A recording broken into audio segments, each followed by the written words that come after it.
Well, hi. Thank you for being here. Can you tell me, kind of about how your time at Illinois, helped you into your career and awesomeness? Yeah, my time in Illinois honestly was everything for me because I ended up coming to a university where they really welcomed me with open arms. Like the athletic department said, okay, come here, you can do all these stories, you can interview who you want, you can work at the basketball office. And I think that was super unique to U of I and really the Big Ten. I think everybody really tries to nurture the students here and figure out what field they want to be in and do whatever they can to make sure that that works for them. And obviously, Illinois has been really special to me because both my parents went to school here, so it was always incredibly familiar. And I've always loved the sports teams, and professors here really pushed me. They wanted me to do everything that I believed in. And the environment that you learn in is super crucial to whatever dream that you have or future you want to have in the business. And the College of Media was definitely pivotal in shaping that for me. So when you first got out of college, you went almost right into the anchor chair, which is probably the most impressive jump for anybody fresh out of college. Was that because of your time with Scout, or it was just, right time, right place? I think it was a mixture of a lot of things. And I always say this, sometimes when people, we'll use journalism for an example, right? If they're talking to students or whatever, they always say, well, I worked hard and things ended up working out. And while that is true, luck plays a huge part in anybody's life. You have to have this one moment where everything just worked out. And I think the hard work comes in because when that luck presented itself, you were ready because you had prepared for it. I'd say it's hard work, preparation, and really luck. I was at a basketball game one year and the Big Ten Network was there and they saw me working and one of the execs was like, oh, you do student stuff, we would like for you to maybe do some work with us. I'm like, okay, that's great. So I did some work with them while I was in college, while I was still working with Scout.com and all that good stuff. And it just so happened the year I graduated, they were starting my position. So, if when I graduated, that position didn't exist, my career could be totally different. And that is completely independent of all the hard work that I did in school. That just means that things worked out for me. And I don't think it's always fair to chalk everything up to hard work because if it was just about hard work, everyone would have a job. We all work hard. But it's about having those chances and being ready for those chances and excelling when those chances do come your way. So what was kind of the most important thing that you took straight out of college into this job? Because like you said, it was a new position, so you didn't really have anybody to bounce off of. I think sometimes when people are in college, you want to act like a journalist and you do all those things that you think journalists sound like, but really it's just what you sound like. You shouldn't say words that you wouldn't actually use because you don't sound like you and it doesn't sound authentic and it won't connect to the viewer or the listener or whatever the case may be. So I would say the professors did a really good job of teaching us the importance of writing and the importance of storytelling. And I needed those in my first job and throughout the rest of my career. Have you been keeping up with Illini football and staying and watching? I always tell people though, sports are cyclical. Whenever a team is bad, they'll be good. Whenever a team is good, they'll be bad. That's the nature of all things. So that's one thing I always think, Illinois is a fantastic school and that stays the same forever. Sports will always go up and down. That's just the nature of life. And they're gonna be super, super up. The best teams were bad. Everything before it's good is bad. Illinois has had some years where they were titans. That they were just the best. Basketball was fantastic in 2005. So was football. Basketball was great in the 80s. So was football. That's just the nature of sport that is not unique to Illinois. But the thing that makes college sports so special, and one thing that makes Illinois so special is the fans, their allegiance is to the school.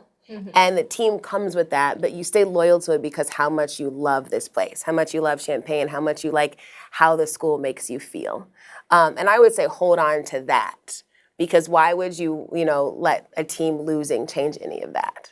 How much are you involved in kind of the production part of your Take It There with Taylor? Yeah, all of it. I come up with my questions. I come up with the buckets that we want to hit. Obviously, I have a great team. I have a great producer, great field producer, great editor, all that stuff is just as important as the person that's asking the questions. And it's collaborative.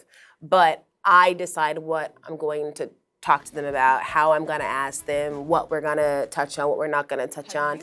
I'm incredibly involved in the way that goes. I don't have like a writing team. A lot of interview shows, they have like writers, but I'm my writer for my show. You know, we were really fortunate with our guests. They were very open with us. They allowed us to do a lot. We'd spend a lot of time with them. I would say, well, the thing is, the setup would take like 2 hours. So even they maybe weren't there, but we'd be setting up in their home or whatever it is, and then they'd come. I usually talk to them for like an hour, hour and a half, and then the activity takes however long the activity takes. But we're certainly spending a lot of time with the guests, which is crazy, granted that the episodes are like 15, 17 minutes, but we're with them for so much. So you just want to make sure that you pick the best stuff. Do you have like your favorite interview? Yeah. Honestly, like they're all my favorites. Every person I've ever interviewed, I'm like, they're my favorite, just because it's cool that someone is allowing you to like ask them questions. That seems really simple, but to open up yourself to have to answer things, I think is a super intimate thing, and something that you don't have to sign up to do, but that you still do, especially when, you know, I'm gonna ask you stuff maybe you don't want to answer. So interviewing to me and having dialogue is just like a really nice experience and a special experience. So anytime I get to do it, I'm very thankful. You talk a lot about how much you love your job. What don't you like? What don't I like? That's a really good question.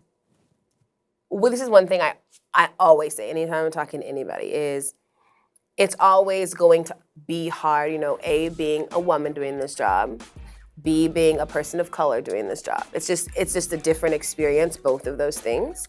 And I wish that when I was in college, people didn't keep saying to me like, but then you go and it like gets better. Because the truth is it doesn't get better. That is just like the truth.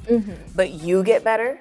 And I think that that's what's much more important. You learn how to deal with people that maybe aren't good or maybe aren't nice. There's always going to be somebody in the world that isn't a great human being, but it's about how you deal with it and how you handle it. And like I said, that's much more important than them getting better.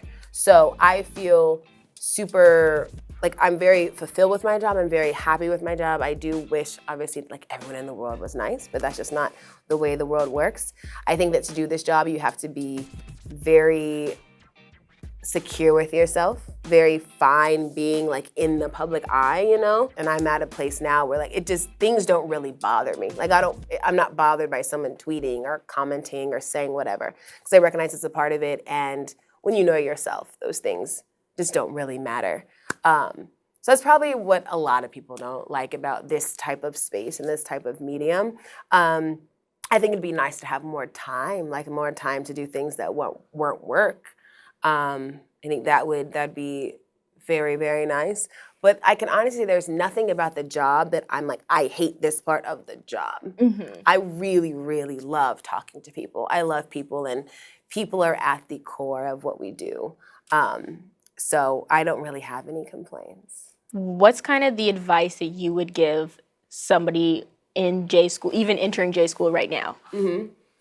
I would say do it how you want to. Meaning your path doesn't have to be the path that everyone else took. So I was like, what am I going to do throughout these 4 years to ensure that like the first job that I get is like in a city talking about things that like I really care about. So I just worked and worked and worked. But a lot of my friends, they didn't do that because they were like, no, I'll just start at a small market, which is fine. Small markets are great. I just knew that it wasn't for me. So I would say create the path that you think is the best for you. Don't think you have to do something because it's what everyone else did, or it's like what your professor says is best. Make it fit you, and understand that like your path isn't my path, her path isn't mine, mine is here. Like we all have a different path, but the best part of it is like you are the magic. So like I can't do what you do because I'm not you. There's things that like your career is going to just go way differently than mine because I don't have the power of being you. So understand like that is your power, and like try to harness that in whatever way you can. Like what makes you different, and use that in the content that you create. What makes your voice great? Use that in the content you create. What are you talking about that's meaningful? Use that in the content. So just understand that what's gonna make you really good at your job is all the stuff that you already have. And it doesn't have to conform to anything else.